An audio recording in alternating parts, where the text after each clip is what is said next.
Selam, Logitub'a hoş geldin. Bugün seni Avrupa sınırlarına götürecek ama yanında mutlaka olması gereken bir belgeyle tanıştıracağım. CE belgesi. CE işareti aslında bir kalite onayı değil. Ürünün Avrupa Birliği mevzuatına uygun olduğunu gösteren bir pasaport gibi. Yani bir ürün Avrupa pazarına girecekse onun üzerinde CE işareti olmak zorunda. Peki sadece üreticiyi mi ilgilendiriyor dersen cevap hayır. Lojistikte ürünün taşınması, gümrük işlemleri, teslimat noktaları gibi her aşamada bu işaret karşına çıkar. Sen bir taşıyıcısın ve sana bir yük geldi.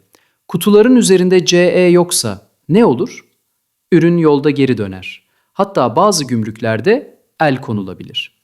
Çünkü CE bu ürün Avrupa'nın güvenlik, sağlık ve çevre standartlarına uygundur demek. Türkiye gibi Avrupa ile ticareti yoğun olan ülkelerde CE belgesi neredeyse ihracatın anahtarı. Ve bu belge sadece elektronik ürünlerde falan da geçerli değil.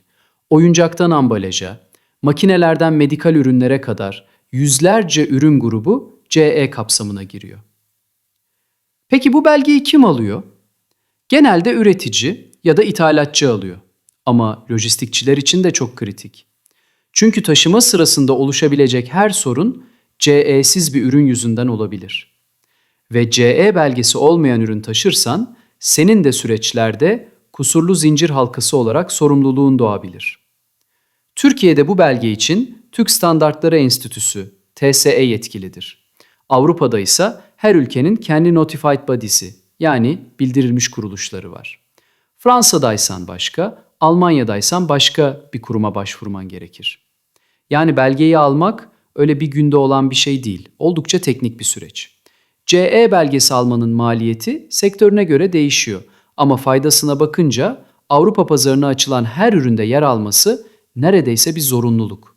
Bu da demek oluyor ki evet biraz uğraşmalı, evet maliyetli ama uzun vadede olmazsa olmaz bir yatırım.